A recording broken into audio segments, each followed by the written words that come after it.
The year was 1902, and spring had just rolled through the Arkansas hills, draping the valleys in fog and wildflowers. But no scent was stronger than the roses that clung to Evelyn Hartwell's cabin. They grew from the ground like secrets trying to escape, red, lush, and fragrant enough to make travelers pause mid-road. People swore they could smell them half a mile away, even on cold mornings when frost kissed the petals. Evelyn lived alone. Her husband, Earl Hartwell, had been gone nearly 10 years. Some said he'd run off west chasing gold. Others whispered darker things, that he never left the hills at all. Evelyn never denied or confirmed anything. She simply kept her cabin neat, her hair tied in a morning bun, and her garden full of roses that never stopped blooming. But those who met her said the same thing. Her smile was kind, but her eyes carried the weight of something unsaid. One gray morning, a stranger rode into the hills. Thomas Avery, a young railroad surveyor, had come to map new terrain for the expanding line that would cut through the mountains. His boots were caked in red clay, his coat dusty from the trail. By noon, he found himself lost among twisting paths and overgrown clearings. That's when he saw it. The cabin wreathed in roses, their perfume rolling through the air like a living thing. He dismounted and approached, curiosity stronger than caution. The door opened before he could knock. "Can I help you, sir?" Evelyn's voice was soft but carried an old strength. I, uh, yes, ma'am," Thomas stammered. "I'm looking for the Ridgeline Trail to Maple Creek." "I seem to have lost my bearings." "Not lost," she said with a faint smile. "Just turned around." Happens to us all, she invited him in for tea. The air inside smelled even thicker of roses, almost dizzying. As he sipped, he asked, "How do you get them to bloom like this?" "The soil here's poor." Her gaze drifted to the floor. "They grow best when fed by memory," she said. He didn't quite know what she meant, and she didn't explain. Back at the trading post that evening, Thomas couldn't shake the encounter. He mentioned the cabin to the locals over stew and ale. The chatter around the room fell silent. Old Man Clancy, the shopkeeper, leaned forward, his voice gravelly. "You best stay clear of that place, son." "Ain't natural, them roses," Thomas frowned. "What do you mean?" Clancy lowered his voice. "That woman's husband vanished near 10 years back. No goodbye, no trail, not even a boot print. And a week later, them roses shot up like fire." A younger man snorted. "You saying she planted him under there?" Clancy shrugged. "I'm saying the Lord don't bless a liar with endless bloom. Something keeps that soil warm, and it ain't sunlight." Thomas laughed it off, but unease crept into his chest. The smell of roses still clung to his coat. The next day, Thomas returned under the pretense of leaving his field notebook behind. Evelyn stood by the porch, pruning her roses with a small silver knife. "I didn't expect to see you again," she said, not looking up. Thought I left something." She smiled faintly. "Men often come back here looking for what they've lost." He followed her inside, his boots thudding softly against old wooden boards. On the mantel rested a sepia photograph. A man in work clothes, his eyes strong yet weary. "My husband," Evelyn said before Thomas could ask. "He built this cabin with his own hands." "What happened to him?" Thomas asked gently. She turned toward the window, watching a breeze ripple through the roses. "Sometimes," she murmured, "people get lost before they ever leave." He noticed her eyes glisten, but no tears fell. Beneath them, the faintest tremor passed over her lips. The following morning, Thomas returned once more, pretending he needed to sketch the landscape for his maps. Evelyn, though reserved, welcomed him again. Together they walked through her garden. Roses climbed over trellises, up trees, even across the stone well.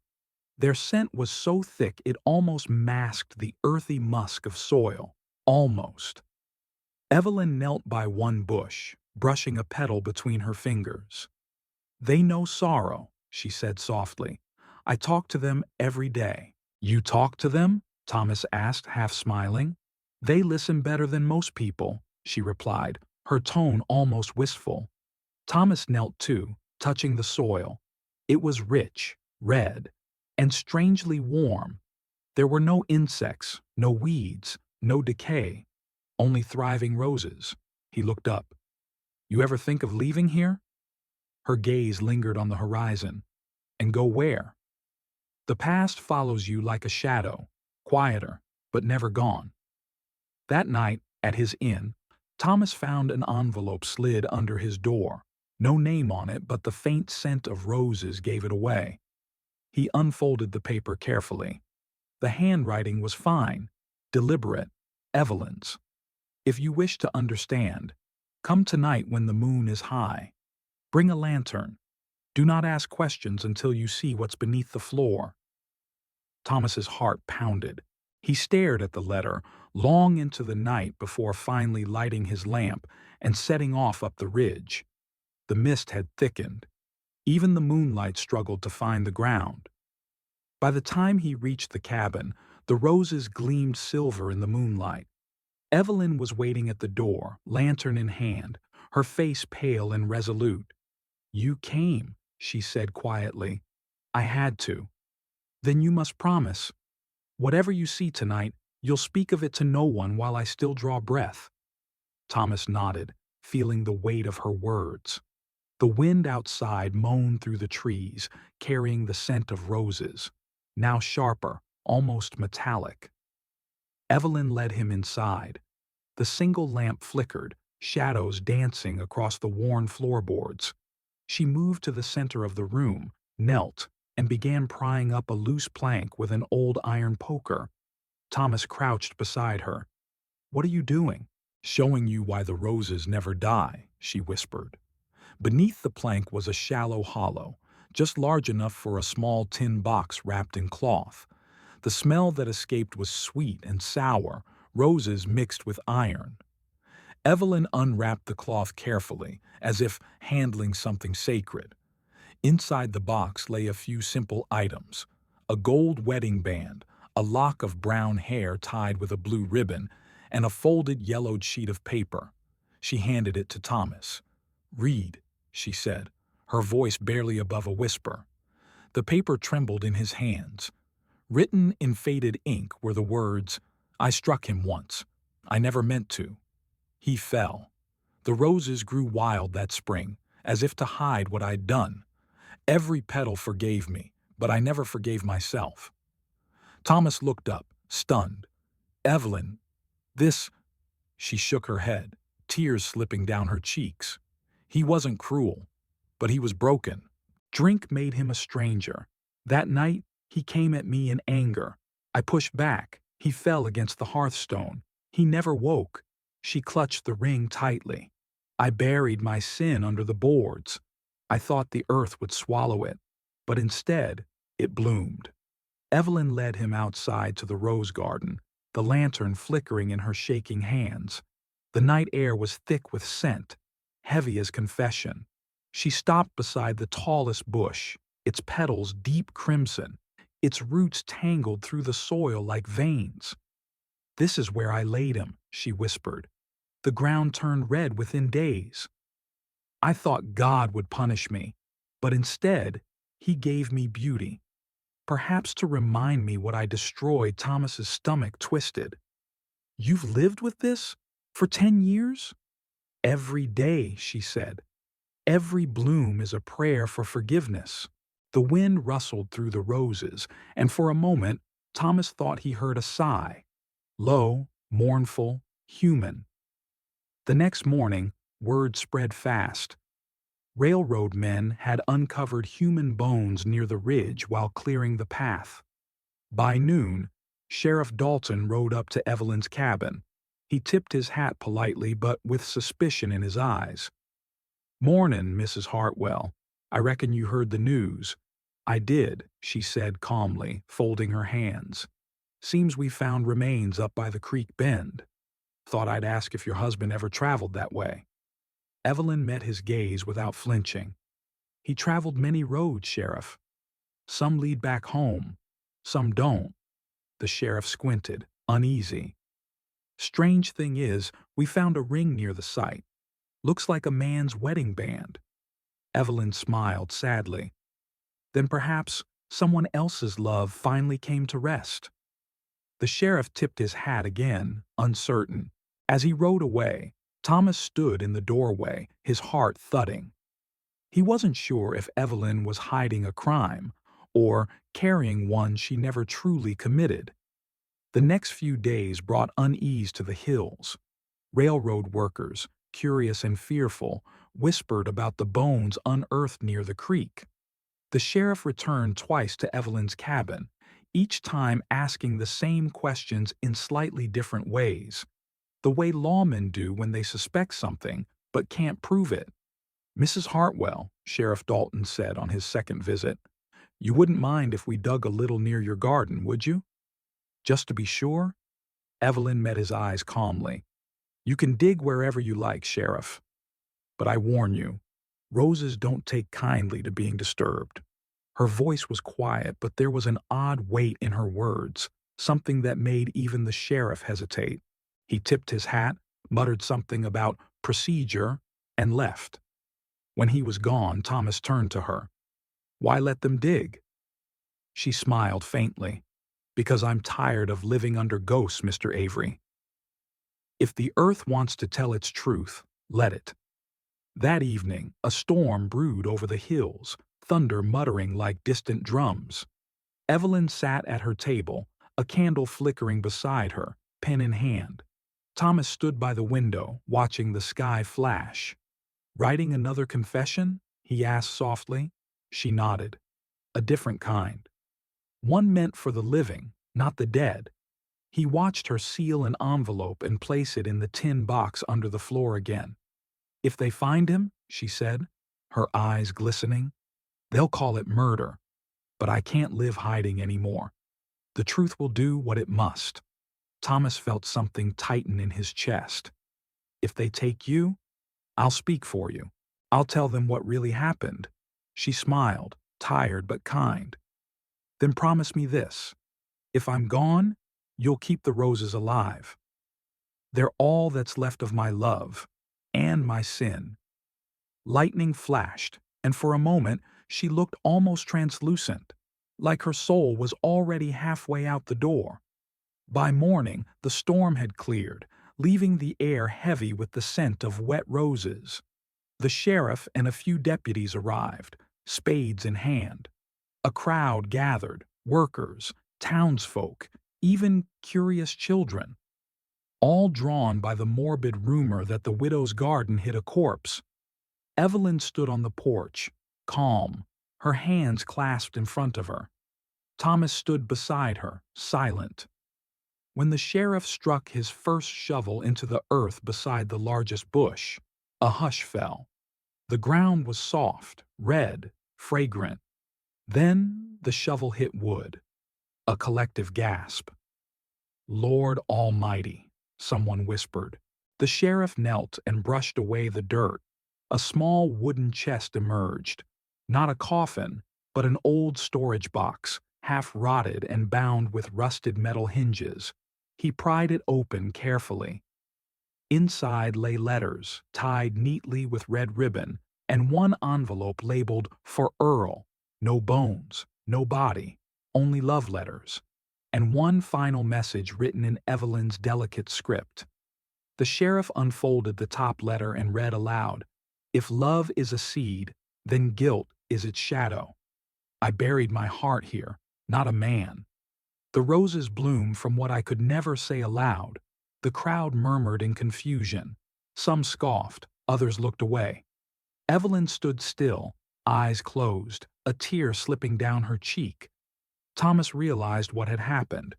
She had buried her shame, not her husband. The confession she had shown him wasn't proof of murder, but a prayer for forgiveness. Yet one question still burned inside him. If Earl Hartwell wasn't buried there, then where had he gone? When the sheriff left, frustrated and red-faced, Thomas turned to Evelyn. "You didn't kill him, did you?" She shook her head slowly. "No, but someone did." Days later, heavy rain struck the hills again. The ground near the ridge, where the bones had been found, began to slide. A passing worker saw something glinting in the mud and called for Thomas. It was a gold pocket watch, half buried in the clay. The engraving on the back read, "To Earl, for the good years." J.T. Thomas's stomach turned. J.T., John Tanner, Evelyn's old neighbor and Earl's closest friend. John Tanner had vanished a year after Earl did. Folks said he moved west. No one ever checked his property. Thomas cleaned the watch and stared at the initials until his reflection warped in the metal. There was only one explanation left. Tanner had killed Earl and disappeared to cover it up. Thomas rode into town the next morning and found Old Man Clancy behind the counter at the trading post. The old man's hands trembled as he poured coffee. "Clancy," Thomas said quietly, setting the watch on the counter. "What do you know about John Tanner?" Clancy's eyes widened. "Where'd you get that?" "Up on the ridge," the old man sighed heavily. "Knew this day would come." Tanner and Earl had words that night, over money and over Evelyn. She didn't know, but Tanner fancied her. Folks saw him arguing near the mill. Earl went missing. That same night Thomas felt a chill crawl down his spine. So Tanner killed him, and she thought she did. Clancy nodded slowly. And Tanner skipped town not long after. Guess guilt don't always stay buried. When Thomas left, the old man muttered to himself, "Poor woman's been punishing herself for another man's sin all these years." When Thomas returned to the cabin, he found Evelyn sitting on the porch, a basket of rose petals in her lap. The sunlight fell softly over her, and for the first time she didn't look haunted, just tired, but free. He handed her the pocket watch. "It wasn't you, Evelyn. It was Tanner. We found his mark on the watch, his initials, his guilt." She stared at it for a long moment, her lips trembling. "All this time, I've lived in penance for a ghost that wasn't mine." Her eyes filled with tears, but this time they weren't heavy. They were cleansing. "Maybe that's why the roses grew, Thomas. The earth knew the truth before I did." She smiled faintly. "I think I can rest now." Later that week, she packed a small suitcase, leaving behind the cabin that had both imprisoned and protected her. She moved to the town nearby, where she began teaching orphan girls how to read, believing at last that knowledge could heal what silence had destroyed. Time passed, seasons changed. The cabin slowly surrendered to nature, its roof sagging, its walls faded, its garden wild. But the roses never stopped blooming. Locals still called it the widow's garden. Children dared each other to go near it, only to run away laughing, clutching the perfume in their clothes. By 1920, Thomas Avery had become an old man, his hair silver, his memories soft. Each spring he received a single rose from Evelyn, wrapped in paper with a short note.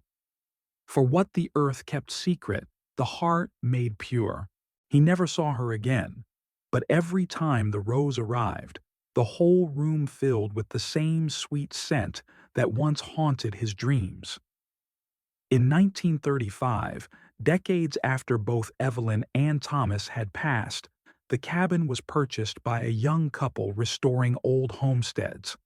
During repairs, the husband lifted a creaky floorboard, and there it was, the same tin box, dusted with age.